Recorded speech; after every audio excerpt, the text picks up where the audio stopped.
Hello, all you spry tubers, twitchers, and pod people out there. Welcome to the Could You Do It Better podcast.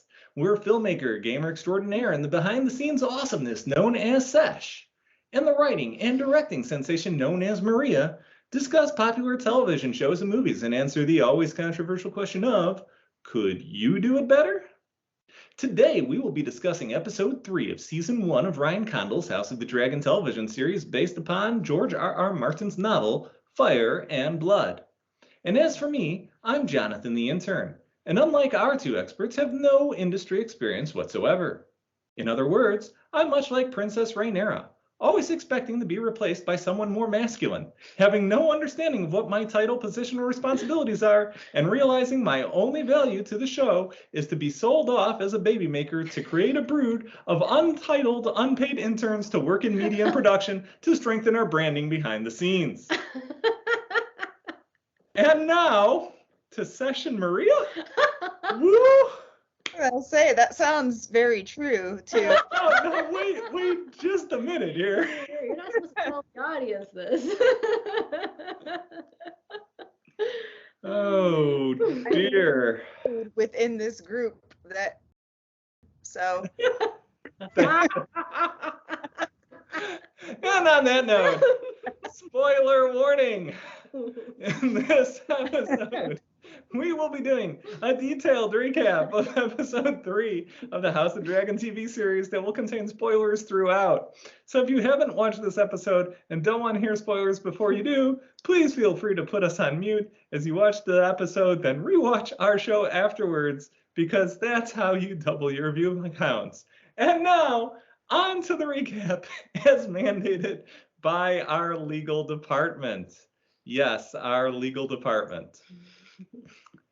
All right. Oh, man, what an intro. Okay. We start with the age-old tradition of taunting your captor while being crucified and fed to crabs. Saved by Dragon Ex Machina and Angry Doctor Who? Nah, Dragon don't care. Angry Doctor Who gets shot up by a flaming arrow due to having worse trash talk than a 5-year-old. Jump ahead several years to a feast for King Viserys and Alicent's son's second name day. That's now 4 major time skips in 2 episodes in 5 minutes. At this rate, we'll be in the Game of Thrones timeline by episode 8 of this season. Apparently, the Stepstones battle is going about as well as can be asked for a 3-year waged battle without financial or military support. King's like, cool, brah, but where's that cupbearer girl who used to be here before I married her best friend? She's like a daughter to me. And just on cue, Rhaenyra is spending her time in her emo hipster phase listening to bardcore. Wait, there's a weirwood tree in King's Landing? Did I miss that in Game of Thrones? Ah, family road trip with the pregnant teenager, the angry daughter, and the infant child going a-hunting. What could go wrong? Based on the first action being the good old parental talk of, when are you going to make me grandbabies? Best bet is everything. Moving on to Lady Pillow Talk, where apparently opinions regarding sedition and treason in front of the Queen and Princess are met with cake. Zoom in on Jason Lannister laying it on thick like it's last call and Rhaenyra's the last single girl in the bar. Rhaenyra's like, I know you're just into the princess booty. I don't need your free spiked drink. Rhaenyra angry at Daddy for somehow not realizing that princesses are required to be birthing factories despite being alive in this time period. Makes a public scene and storms off on her steel horse she rides. Sir Criston chases after her, making sporting joke of killing Lannisters in her honor. Gets rewarded with a one-on-one romantic walk in the Kingsguard. Rhaenyra plays spoiled Princess Jasmine card. Sir Criston plays good guy beggar Aladdin. If Sir Criston plays his cards right, he might just be the next bachelor. Meanwhile, Jason Lannister gives the king his golden spear, then asks for Rhaenyra's hand in marriage. King Viserys drunkenly bones him. The hand suggests the king marries Rhaenyra and her 2-year-old half-brother. This show. While king is sloshed, Lord Lionel Strong makes a compelling case for the king to marry off Rhaenyra to Corlys' son Laenor, to mend the rift he created when he spurned Laena for Alicent. Lord Strong is officially my favorite character. He's so dead. Back to Rhaenyra and Kristen having s'mores by the campfire. Surprise boar attack. Rhaenyra goes Dexter on his furry body. She may just have some rage issues. Viserys tells his wife, I used to have dreams. What have I done with my life? Yeah, that's what wives like hearing. He finally kills the Hart in woefully pitiful fashion. Meanwhile, Rhaenyra is visited by the royal White Hart because she is worthy. Well, that or she's bathed head to toe in boar blood and Harts are like, rock on, girl, you're so metal. King Viserys laments being king and having to make choices, like saving his brother, saving the realm, not being a constant screw-up. Alicent convinces him to send aid to the Stepstones and allow Rhaenyra to marry on her own terms. This pleases Rhaenyra because she never quite passed that last course to get her bachelorette's degree in princessery. Over to the Stepstones, where we find out the war is going very badly, but it appears Laenor has actual military acumen. Go figure in this show. That's hot. Angry Doctor Who bashes the messenger, saying Viserys is coming to support him. He waves the white flag to the Crabfeeder, but wait, it's an obvious trick. Luckily, with aid of his skilled swordplay and 2x camera speed fast motion running, he delays for so long that he's able to draw out the Crabfeeder's entire army, sneak his entire regiment ashore for ambush, and smoke everything left with dragon fire. Then kill the Crabfeeder in hand-to-hand combat off-screen while touching all over his grayscale-ridden body. You can't make this up, folks. End episode. This episode is brought to you by Boar and Beauty Works, LLC. Feeling homely, girlfriend? Are you invisible to the man of your dreams? Well, no worries, boo. We got you covered with our new Boar Blood Body Wash. Simply open the vial, use our patented applicator to apply the body wash all over your visible skin areas, and allow it to soak deeply into your pores overnight, and voila. You will be attracting over 6 foot tall, gorgeous white stags from miles around in no time flat. It worked for Rhaenyra. It worked for Carrie. Let it work for you too, hun, cause you deserve it. That's Boar and Beauty Works, LLC. Boar Blood Body Wash. Wear beauties in the blood. Now made with real non-GMO free-range boar. Back to you, Sesh and Maria. That was awesome. I am getting some of that. I think that should be our sponsor for this whole thing. Can you do a commercial for them every episode? Like, that's it. That's our sponsor. Well, Boar and Beauty Works, LLC, you know, if you pay me the money, I mean, not me, I'm the intern. Right. But you pay us the money. We'll go ahead and make it happen, Captain. Oh man. All right. With that. Thank you. Let's get started. Will we recover from this episode? I'm just on the line where you say like, oh, there's boar hunting and what may happen. It's like nothing happens. Literally nothing. Okay, so to that point, our first question is, could the plot points of this episode have been done more succinctly? Sesh, would you like to get us started? Yeah, I mean, it's this question stumped me because I'm like, what was the plot? Oh gosh, like it's hard to like grasp right now, but it's like the whole story probably, honestly, I feel like they should have just started episode 1 here and everything else.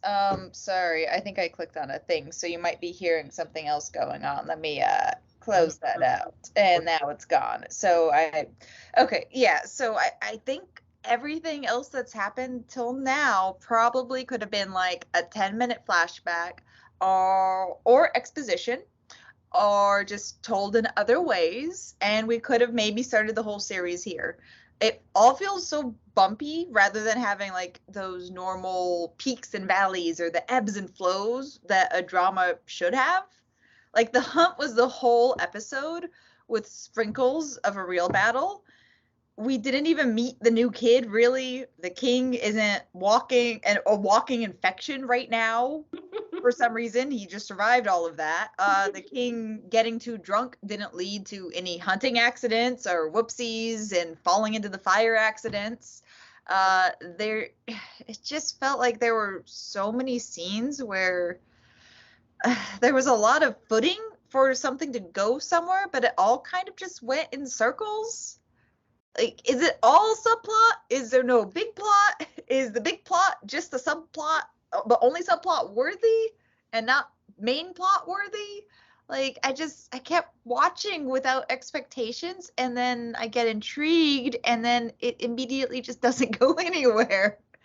I think I would have liked to see a lot more of the battle and the drama and the characters all around that, because I like Viserys, I'm liking the brother, okay, and I would have actually liked to get to know them and the rest of his family. Like, I hadn't met those, we haven't met those two other members of his family yet, like the younger son and then like the other relative who's calling mutiny. What was his name? Who was he? That all happened so quick. I mean, as it is, it really didn't hit the mark, and it had a lot of angles to potentially be dramatic and exciting. Yeah, just to further Sesh's point, like I'm in complete agreement here. I mean, the answer is yeah, it could have been done more succinctly, but I mean, if it was, I'm not sure there'd be enough content left to create an episode. Like, we have the Battle of the Stepstones, which viewers have no vested interest in, as this is the first episode that actively features it. Oh, and it's already over. Spoiler warning. And you have the Crabfeeder, who, based off last week's preview, was being pumped up to be the next big bad of the series, just to Big bad. just to nod 4 times and get killed off screen. So no value there. You have a hunt that takes up half the episode that doesn't do anything or go anywhere other than show some minor symbolism. And you have the king being a moron because, I mean, that's his character. Though I will say some kudos are in order, as Paddy Considine was allowed to show emotions in his performance this week. So that was a nice thing. You have the hand giving as bad advice and being as outwardly power hungry as possible because, well, that's who his character is, and yet somehow he's alive. So really, what we're left with is primarily the Rhaenyra-Sir Criston budding relationship. The idea that most of the kingdom is openly considering treason and regicide, and I guess perhaps Alicent's role in all of this, I guess, maybe? I mean, all in all, it just felt like there was little reason for this episode other than to move the timeline forward 3 years. And as I said last week, in my opinion, either lengthen each of these episodes out over the full first season to give actual intrigue and vested interest in the show, or you just cut it and write an intriguing show about the period of time and story you want to cover. For example, just as Sesh said, could we not just have started the show at the end of this episode and give each of the major characters the proper time they deserve to build intrigue and viewers' abilities to identify with them? In my opinion, yeah, the answer to this question is a resounding yes, with very little to no loss of context. I mean, this honestly to me felt like a waste of an episode when it comes to the plot points. Yeah, I feel like, okay, the king is stressed out at home, stressed out on the road trip, stressed out at the hunt/luau, mainly because his daughter is angry with him and it seems he doesn't want to join a war because he'll look weak. In some ways, I like the time and some of the artistry taken in some of the scenes. However, because I complained about that, like, oh, they didn't have that before. Now they do. However, I think because I've seen this similar setup with Robert Baratheon, that my mind couldn't help but go to that and sit through most of the episode guessing how gruesome the king's death was going to be. Will it be by boar, by stag, by poison, depression? Will he fall into the giant fire? Like, these are the things. I was so exhausted from the anticipation that the actual dramatic events felt muted. Maybe that's more of my own issue, but every big event had the feeling that some bigger, more important thing was probably happening while we're watching this and missing it. If they started the episode at the hunt, I think all the plot points could have been told more succinctly amidst building the tension of finding and stabbing the stag before someone stabs someone else. That's my thoughts. Yeah, here's hoping he was gonna go and spear the stag, and like he'd just drunkenly fall over on his own golden spear, and they'd be like, yeah. "Oh well." I was expecting to stab him because he was so drunk and he misses, and then it, could have done that, but nope. And Nothing the happened. spear, like here's the spear, like it's gonna kill you, and it didn't do anything of particular. Like, okay, all right. So moving on to the next question: is the king a feminist? Jonathan, do you want to start? Oh, sure. I can start on this one. So I think the answer is that I'm sure for this timeline, most would say that yes, he is, as he certainly has made decisions that are in direct opposition to the patriarchal traditions in the kingdom. And him telling his daughter to marry for love as a princess is quite a huge jump in progressive thought for Westeros. Well, at least in all kingdoms that aren't Dorne. That said, to be a feminist, I think you actually have to actively consider women's rights and a desire for gender equality. And King Viserys has clearly shown he doesn't consider anything outside of how to best avoid making any decision whatsoever. I mean, this is a king who forced his wife to be split open head to toe with a cleaver as a medical procedure because he was told by a maester it would be easiest. But he had a dream, Sure. Give the man his dream. That's not. That's clearly feminism. Yeah, just because his sheer incompetence and lack of brain cells aligns at times with what feminists may agree with doesn't make him a feminist. Heck, he'd probably enslave and torture all women or throw them into a pit and burn them with dragonfire if someone told him that doing so would mean he'd never have to make another decision again. So big no on this one for me. I'm sorry. All right, let's go with Sesh next. What do you think? Jonathan's hot take. So he defended his own decision to make her heir this one time finally after 3 years of her being a water girl. Totally feminist in this universe, right? Sesh is just done. That's the thing. Okay, I do like he's realizing that he has previously been dumb. I don't think he's realizing that in any sort of way a feminist could appreciate, though. Or that he's made mistakes. That's like a good first step to whatever it is. I don't know where they're even trying to go with him, other than he's obviously going to die sometime soon. And I'm hoping they're not making that just the climax of the end of the season. Yeah, his conversation with his daughter, that felt good, actually. I'm glad it happened. Him and everyone else is still mostly treating her the same, though. Like, there's no difference. Like, she's not being treated like the heir. And they've made that very clear, and that is still the case years later. But, again, baby steps. I did really like that Ray called him out on not doing what's best for the kingdom with who he chose to wed. And he actually fully accepts it and then says, yeah, pick your own man then. That actually was pretty solid. It was called out. He was like, oh yeah, shit, you're right.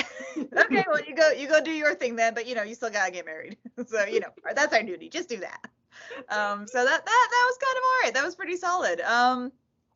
I mean, I think she is gonna, immediately, as soon as she smirked, I'm like, she's gonna turn around right now and go bring Cole back, which he ain't gonna be happy about. That's gonna be a whole nother drama thing going on. But I mean, the story's maybe gotta go somewhere. So that's my guess. She's just gonna bring Cole back.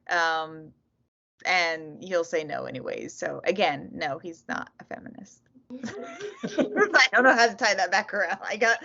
This episode's hard. It's hard to talk about. There's so nothing in it. I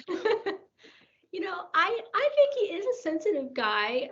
However, he is more driven by guilt and really trying to worm his way around his guilt to get what he wants again. He killed his wife for a dream, and the last memory of her is Rhaenyra and the promises he made for her. but he is really only trying to make Rhaenyra feel better because he feels so bad for what he did.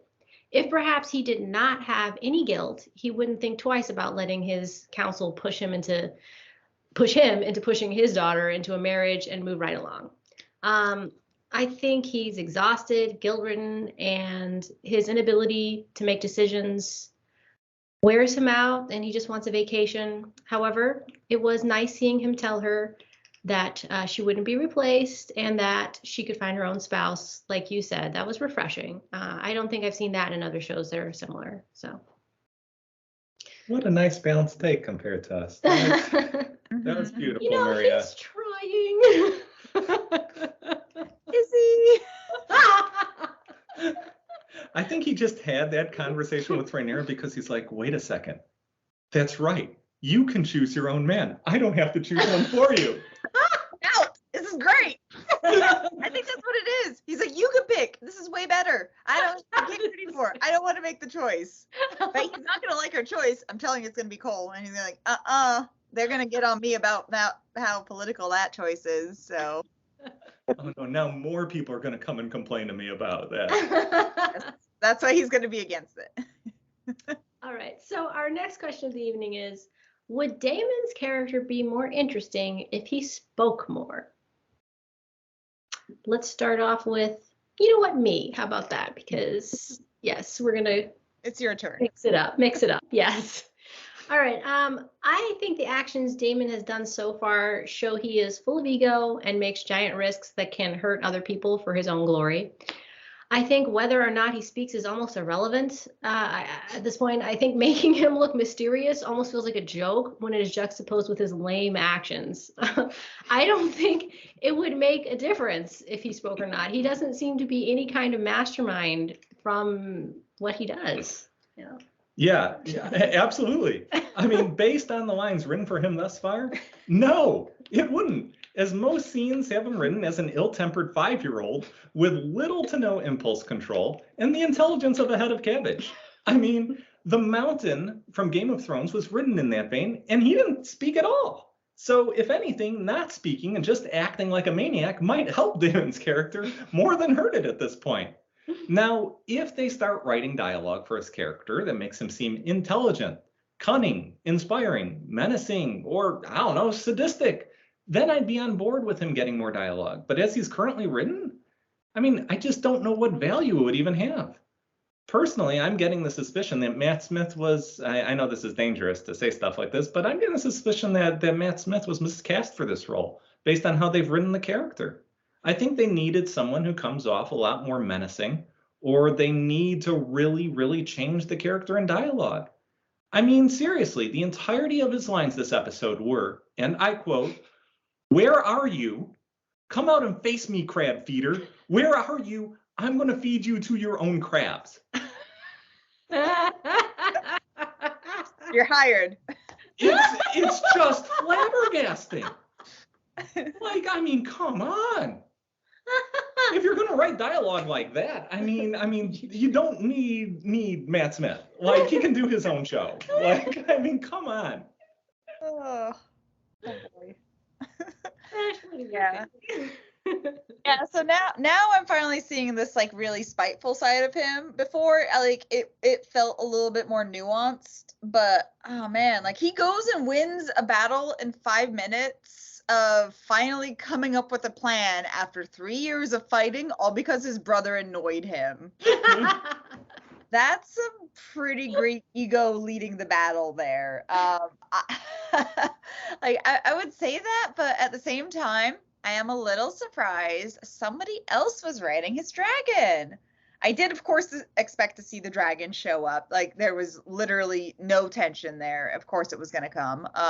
But I didn't actually think it would still be mounted by anybody. So that was kind of some neat little teamwork I like to see. That was it. That was a little fun and unexpected treat, but that really was it here for him.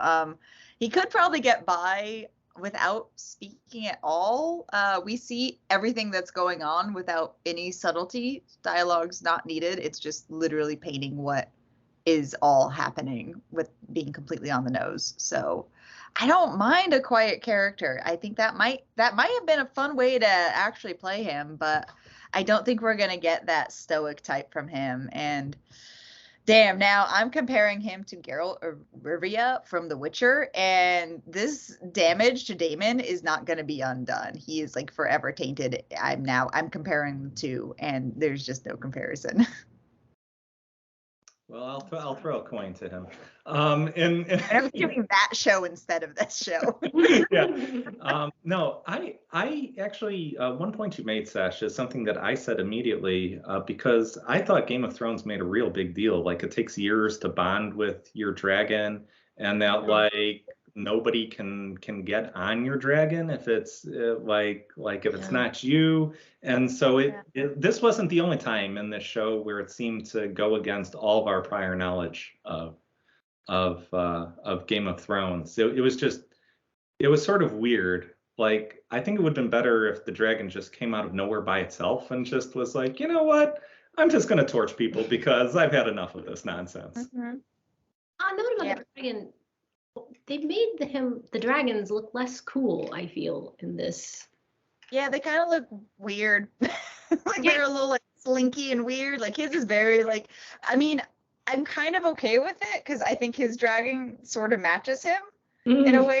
He kind of, if he were a dragon, he kind of would just be kind of all elongated and lanky like that. So, and I kind of like to see a little bit of variety in the dragon. So I kind of think that's a little cool.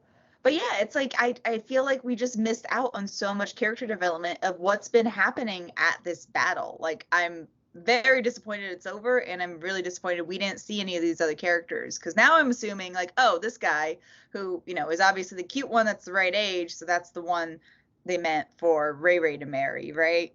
Mm-hmm. That's my assumption. You know, we've never seen him really before this, and cool. So her brother likes him now too, so we can assume he's trusted in that way too. So he's probably, you know, a good guy or whatever. Or I don't know. So it just would have been nice to have a little bit more context and like it to be like, oh, cool, this guy. I don't even remember his name because we haven't heard him spoke or have a conversation with anyone, so we don't know him as a person. Cool, he's on the dragon. That would have been much better. It was just a little bit of I mean, yeah, I was just expecting the dragon alone. So that's kind of, I guess, neat that it wasn't. Yeah. So moving on to our next question. Who in this episode do you think would be the best king/queen? Let's start with Jonathan. Oh, well, you know, the Crabfeeder is dead, so there's that, unfortunately. I mean, he apparently he apparently got things done for 3 years. I mean, anyway, no, seriously. My answer is Lord Lionel Strong, Master of Law. He seems to be the only person on the show thus far that gives excellent counsel and advice. He fully seems to understand the hardships the realm is facing while considering internal perception from the kingdom and the lords. And he also knows how to speak and behave tactfully and gracefully. It is without question in my mind, if he were king, he probably would make for the greatest king in Westeros history if he were given the opportunity to cement his bloodline and create heirs, which I have no reason to believe he wouldn't. I mean, this guy is the real deal. That said, the one caveat I would make with him is that we don't know what his military acumen is, and it's possible he might not make good strategic decisions or rely on the wrong military council for advice. So the best answer here might actually just be Laenor Valerian, as he has a better path to the throne, seems to have excellent military intelligence. I think it was everybody else who said the very silly idea for how to win the battle, and appears like he can handle himself in a regal manner that commands attention. So that's who I'd go with. One of those two. I'd have to have an interview process though. Of course. Sesh, what do you think? I might change my answer because you're right. I actually really like the council member too. Like he's been the only real word of wisdom almost. Yeah.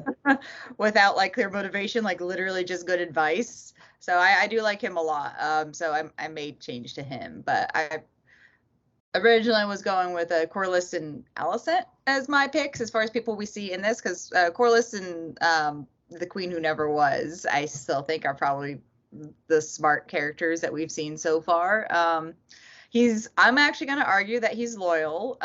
He had good reason to leave the king's side. He's more smart than loyal, though, so he did draw a line, which I think was a very reasonable line. All his men were dying, and I think he's clearly like a long-term thinker.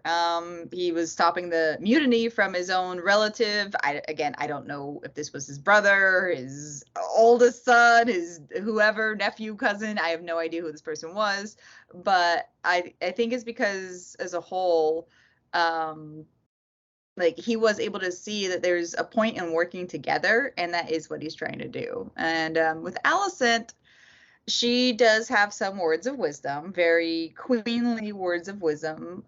She's giving the king good counsel, I would say. She's had pretty good advice so far. I do wish she would speak up more with some other things. Like, for example, if she just were to talk to Ray, like, hey, I didn't have a choice in this. I think Ray might treat her a little bit differently, but I just know they've not had that conversation. So, and it's very frustrating to see where there's like drama and tension when it could just be solved with a conversation rather than any real drama or tension. Like it's very mocked up, I mean. Yeah, but yeah, I guess she's like, what now, 18? Oh, so, I mean, hopefully she'll get a little bit better at this. She is good with the king, though. So in that way, in this world, she is doing a good job at being the queen and almost doing nothing. Yeah, I mean, I agree. All hail Queen Alicent. I think she's the most level-headed and selfless person in the series so far. She's birthed the king a son, but doesn't lord it all over for Ray. She understands the concerns of the kingdom better than the king and can deal with all of these troubles while having to deal with being super pregnant. I think she has done everything for duty and what her father wants, but she, at the end of the day, wants what's best for everyone involved, including the kingdom. She is young, but I think there is more time, she would make for a pretty solid queen. One thing I wanted to add with her is I did very much appreciate how she made the whole mess of the problem with the war very black and white and very simple for him. And like, oh, well, I guess I should help. Okay, we'll put it that way. Never thought of it like that. I do really like that she simplified it very well, because it is absolutely true. She is definitely right with that simplification. Yeah.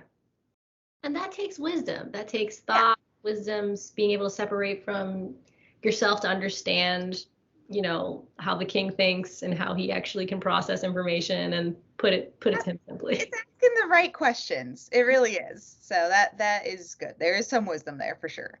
Yeah. All right. So on to our next question.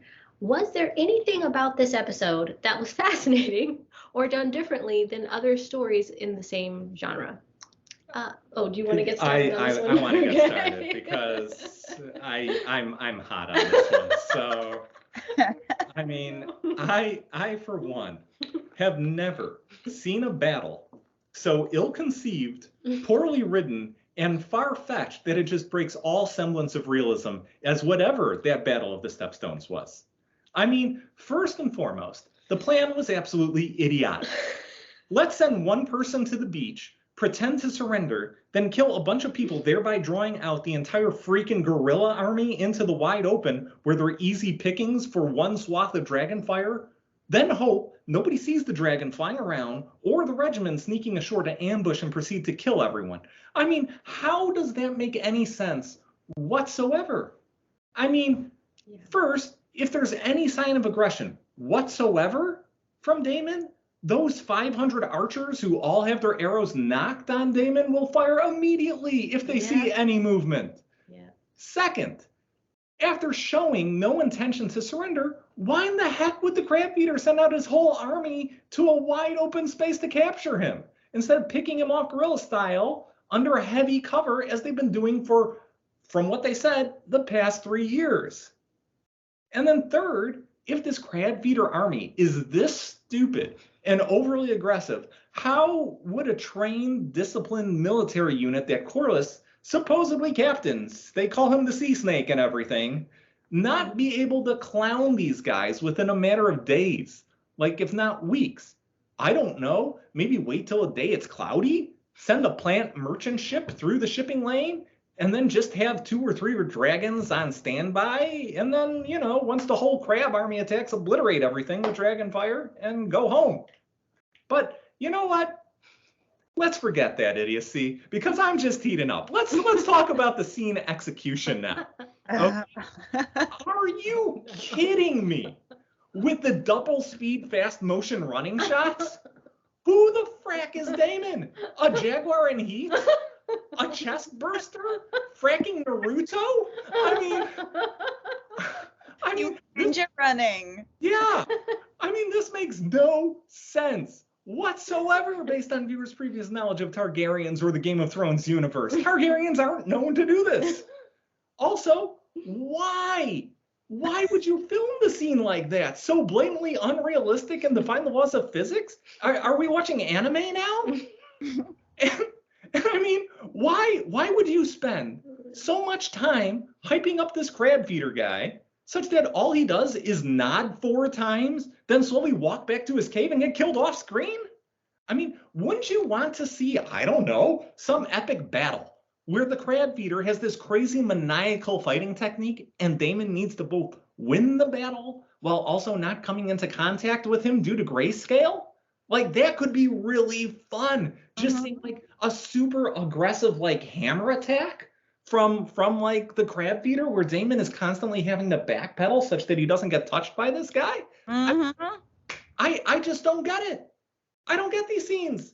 I don't get this battle. And if you're going to waste just so absolute much CGI budget on these scenes, why not write the scenes better and in a more captivating way? It's just nuts in my opinion, and it's the worst portrayal of a military battle I've ever seen. I would almost be legitimately down to vote this thing for a Razzie. Like this scene, it was that not good to me. Can I just call it an entire rant about this battle too? And maybe it's a little extra harsh because after last week's episode, I was like, man, I want something kind of good Game of Thrones. I'm gonna watch Battle of the Bastards, and I did, and of course it's excellent. So I'm probably extra cruel right now. I'm furious. Why the hell, for the first time ever, have dinky little archers mattered when there's a whole dragon there? Just don't fly low. You fly above them, so you're above them, killing them with the fire. There's no reason why archers should give a dragon any problem. We have learned this. This was a big deal in the entire series. It takes place almost 200 years later in the future. It's so unbelievable that this is how this battle was happening, that it was laid out, that you just don't smoke out, you don't just burn all the archers one time and then, everyone's hiding in the caves. Good. You torch inside the caves and you kill the hell out of all of them. All you have to do is one pass with a dragon where you don't fly too low, so the little rider might get hit. And you could also apparently send a whole bunch of different riders. It doesn't even have to be one of your main important people. It's really, I'm very frustrated with how bad and how nothing this battle was. If you were to prompt me again and just ask the question, was there anything about this episode that was fascinating or differently? I had to go on a rant about it too. Other than you got me going too, because I'm I am mad about these things, but we didn't have a question about how annoying this battle was. So no, there was nothing fascinating about this. I am fascinated that they just time jumped 3 years. My brain is swimming with questions of why they chose to do that. This show could have, again, like I said earlier, could have started at this point in time, and everything else we've seen could have been slowly revealed throughout the show. It would have felt like the characters actually had some history, which we still don't feel like they have. I like that the king isn't obsessed that he has a son now. I think him finally having one kind of made him realize how silly he was before. But that's not fascinating. I'm hoping this means he'll treat his daughter different, but I don't think that's going to happen. He told her this one thing. She's still going to be water bearer if, she'll stick around for it. I'm just waiting for him to maybe teach her some wisdom like a king will do. If he actually does want to treat her like an heir and as a ruler. I mean, I don't think he really has any wisdom, but that, follow fatherly advice, and she's still just been left to her own devices this entire time. Like, it is interesting to see a kind of blasé about the war that's been going on for 3 years still, while simultaneously there is just no groundwork for that. Like, obviously having there's no groundwork for there to be any consequences from him ignoring this war that he'd care about. Like, the only thing that's happened, and the only thing that looks like it's gonna happen from this war that is now over by episode 3, is he lost one of the 2 smart people in his inner circle. But he never listened to the guy anyways. And his brother has now taken care of the problem. It's so peaceful, it's boring. Like, that is what this episode has proven. Yeah, about the battle, I thought they were leading up to, they're like, how do we get the crab out of the cave? I thought I thought they were leading up to maybe like poison or some kind of like, I don't know, witchcraft. Maybe they're going to bring some big bad witch over there to like get the crabs to turn against. I thought something cool was going to happen there, but it did not. Yes. Well, anyway, I felt like the way the king interacted with his daughter was different than most. His focus was more on his daughter than the war, and that was definitely different. Usually the politics and war are of far greater importance, and his daughter would be relegated to some other part of the kingdom to skulk by herself until, they force a husband on her. Well, will this get the king killed? Most likely. I think, however, if the king was really honestly trying to care for his daughter, he would start training her to be queen, like you mentioned, Sesh. There should be training. Have her sit next to him and learn strategy and politics, or have her teach him. I don't know. Treat her like she is next in line and not constantly wondering as she is treated like a spoiled little angry girl. So those are my thoughts. No, great thoughts. So our next question of the evening is, what did you think of the imagery of the blood on Daemon and Rhaenyra from the boar and the Crabfeeder? Was it powerful enough? Sesh, you want to start us off? I don't know about powerful, but I did actually like it a lot, because I am seeing that him and her are going through, weirdly enough, kind of similar arcs. I think they're very kindred spirits, even though they're kind of making it seem like they're on opposing sides. I don't really think that they are, ultimately. Like, the two of them together, like, if they both grew up and wisen up some, they really could be a force to be reckoned with if, like, they could both lead in some capacity. They're the ones getting their hands dirty. Like, that's what this is saying. It landed more for me that she had the blood on her than him, but I will say I am a bit surprised they chose for her to only see the stag instead of also killing it. That surprised me with something that I liked, though, at the time, because thinking about it a little bit, her seeing it and her knowing the good omen that it was for her. Like, it actually wasn't a good omen for her brother. They didn't get that stag on this hunt. I think it really actually meant something really important to her.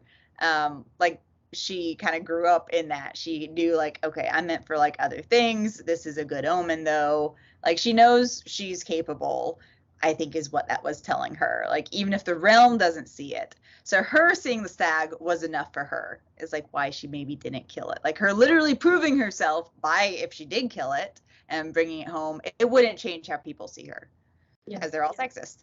But it felt like she had some acceptance by the end of this episode where her place could be potentially, even if it's not quite what she was thinking. And, she could play her part at least, where she's okay maybe getting married. Totally to Cole, though. So I like that. Okay. I think it was nice. I think it hit home a little bit stronger with her. But I do think I'm seeing parallels between her and him, that they are, they're the two getting their hands dirty and keeping things safe and nice and preserved and going about things, thinking about the future rather than just being pestered about it and then not wanting to think about it. Yeah. I agree with you in the fact that it seems like Rhaenyra and Daemon are similar. They both they both need to show their power. Rhaenyra gutted the boar after it was already toothless, and she did it more to get her own rage out and feel powerful, which is understandable. Daemon is basically in the same emotional place as Rhaenyra. He just did it. It just did not feel very impactful when they didn't even show Daemon besting the Crabfeeder. I do think it is definitely foreshadowing for both of their characters, which is cool. Like, okay, are they going to be coming together, or is this going to be a blood match against with both of them? It's unclear, but I thought it was nice. I thought it was a nice touch. So for me, I mean, I definitely get the imagery they're going for here, that they're worthy to rule by being people of action, unlike the king, who can't even bring down a stag that's being held by multiple soldiers in one fell blow, and, yeah. Well, was that a hot take? Is that the right word for it? While generally a good rule to mirror the beginning and end of an episode, or mirror two opposing characters, I think it's actually just been a bit too on the nose for my liking with the show thus far. I mean, all 3 episodes have used this style, and while this is okay for each episode in a vacuum per se, when you use this technique time after time after time, it starts losing its value and symbolism, and begins to fall more under tropey or cookie cutter scripting. So for me, I'd like to see them go more off book next episode and give us something surprising and unexpected that doesn't use this mirroring technique. In fact, this is a great time to turn the mirroring on its head. Have viewers expect the mirror between beginning and end, and instead give them just something they never saw coming, which is just like just completely guts you. Will this show do it? No, they won't. No. And on that note, ratings. How do we rate this? Should we see if we have any questions from our viewing audience? Taking a look at the different platforms. No questions this week, which makes sense. Episode. There's nothing to ask about this episode. Yeah. What is one to even go ahead and ask here? So go ahead. Please continue, Maria. Thank you. Sesh, would you like to start us off with the ratings? Yeah. I'm pretty sure retroactively I'm just gonna cut all of my ratings in half. But now I'm giving it a 4 out of 5 out of 10. 4 or 5 out of 10. Maybe. It wasn't bad, but the battle now, I'm extra annoyed with it. So yes, there was some bad, but there wasn't really anything stand out about it. It felt like I'm reaching to make the most of what they gave us, and there was so much different stuff that could have been done. I felt like the plot was just put in a blender, so we're almost starting fresh, but now it's even less to work with. There's no looming war. No looming war is a very big void at the end of this episode. The king's infections are all just gone. It's either going to be, if they're not, it's going to be really stupid that they're still there. It's like, oh, look, I still have my pinky. It's still just black because it's almost dead. Daily maggots for 3 years and no problems there. Yeah, it's just everything's just another thread that went nowhere, and it's only episode 3. I really have no idea where things are going from here, but not in an exciting way, because it's just the barest minimal of stakes right now. What are the stakes? Yep. Just letting you know, Sesh, there was a blown up screenshot of the king wearing gloves where he might have been missing his pinky. So just letting you know. No, he lost a pinky. The stakes, the drama. The kid out of a window who then became paralyzed for the rest of the series. on episode 1 of season 1. Just saying. By episode 3, the king loses pinky. It was a majestic pinky. It was his I don't know what you call it, dainty pinky, the tea pinky, the cup pinky you stick out. I also give this episode a 4 out of 10. 4 out of 10. Yeah. For me, I felt very drained after watching this episode. I think it was because I spent most of my energy anticipating something bigger occurring. Watching a sad king struggle with problem solving was depressing. Watching his brother magically win a war by being able to best a big bad after being shot with 5 arrows felt like lazy writing. Watching the princess skulk and not really show much future ruler abilities other than the white stag saying hi didn't really make me root for her either, sadly, as the leader of the kingdom. Although I felt for her as a girl with a messed up family and a feeling of hopelessness, I just needed a long nap after that episode. Yeah, I mean, just not a good episode. I mean, and really, in my opinion, a somewhat unnecessary one. That included that cringeworthy battle scene and some absolutely terrible Daemon dialogue. You know, that said, I'll give credit where credit is due. There was significantly less expository dialogue this episode than the last 2. Though, you know, still more than I would like, but it was better. And I really did feel that the characters were acting with much more emotion. And again, special acknowledgement to Paddy Considine as King Viserys, who I thought really brought it this episode. He did appear to be a king who is just absolutely struggling with life and having a midlife crisis, you know. Well, he's already dating someone half his age, so really he needs one of those nice royal chariots, and he's like a third of his age. yeah. So overall, he's a really rough 30. I mean, they started when she was 15, so yeah. You make a good point. Sesh.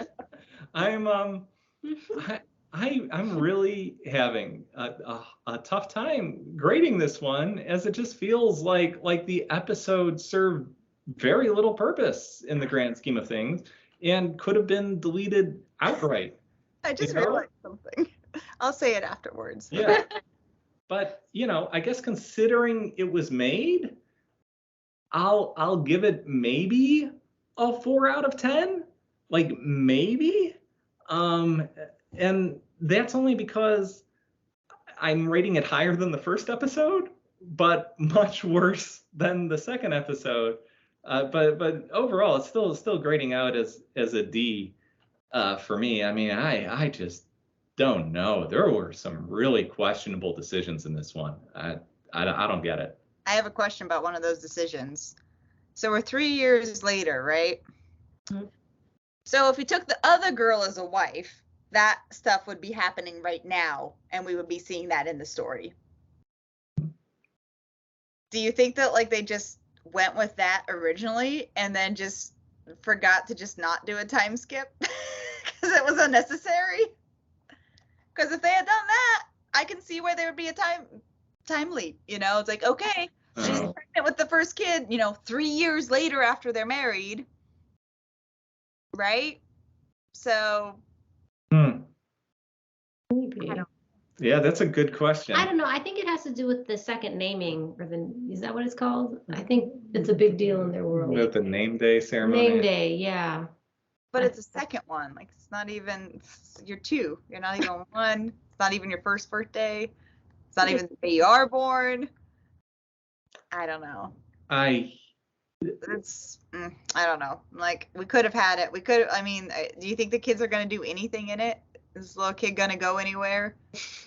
No, I don't think so. Like, my only take on it, my only take whatsoever is maybe George R.R. Martin is sitting there and being like, no, you absolutely must include this. You must include this. You need to. People, I think he's trolling us at this point. I'm not gonna lie. I think he's trolling us. I think a lot of the stuff we saw in the final episode was kind of just his like loose outline. He's like, this is gonna come out before my book. I'm gonna test the waters, see how people like this. And he's like, okay, I know I need to rewrite this and that. And now I think this is he's just trolling us. by the way, this has already been renewed for a second season. So, I mean, Oh no. and I will say also, the reviews that I've at least seen for the show have been remarkably positive. So I wonder if I'm watching like a different show here. I saw that too. I was like, how do people really like this? Like, are they just actually obsessed because it has the same title, Game of Thrones? Like, this doesn't really feel the same. Like, it really doesn't. No, Like, and not in a good way. Yeah. Like that's the thing. Like when they said, okay, we're going with something different, like, okay, that's fine. Like, go for it. But at the same time, it's just, Oh boy. yeah. That's Well, kind of weird. I mean, maybe we'll get real popular because we're the only ones hating on it. But I would like to do a show I like soon. Well, okay. Season, To deliver on the Avatar when the live action comes out, right? Oh no, do we? I'm scared of that. Give Well- me the original cartoon, please. we'll talk about it off Witcher? screen between us. But yeah, this The Witcher's so good. Just every episode's just fire. It's amazing. Really? to our fans out here and to the House of the Dragon fans who are listening, no, we're ride or die on this show. We're gonna watch all of it. And We're no, completionists, but we'll see. When we get to the end of this season, I'm thinking we'll have a talk and see if it's worth continuing. It'll also be interesting to see how viewership goes over the course of the series as well. While I don't think that's necessarily a reason whether we choose to follow this or not, I think that might help. I mean, if the public absolutely loves this, then I mean, I think we're helping, but at the same time, it's I really think that we're already at the three episode mark. Something has to change, and it looks like we're already like from what the preview showed, it looks like we're in for yet another time skip next episode. I want us to start making predictions so that we can set the bar on whether or not we should be disappointed, and people can know and understand why we feel like we feel. I like that. Where we say, I thought this was going to happen, or this or that would happen. And if we predicted it and we're disappointed, it's like, God, that was predictable. Or if they surprise us, we can at least give it credit. Like, I'm still saying, like, the king's probably going to die, like, the end of this season. And that's, I'm actually going to be surprised if he doesn't die sooner. He was so drunk at a boar hunt. Ugh, how did it not happen? Yeah. Well, He considering had multiple wounds in the last episode. considering he's in the next preview and it's 2 years after, supposedly, I'm guessing he makes it out of this episode okay. So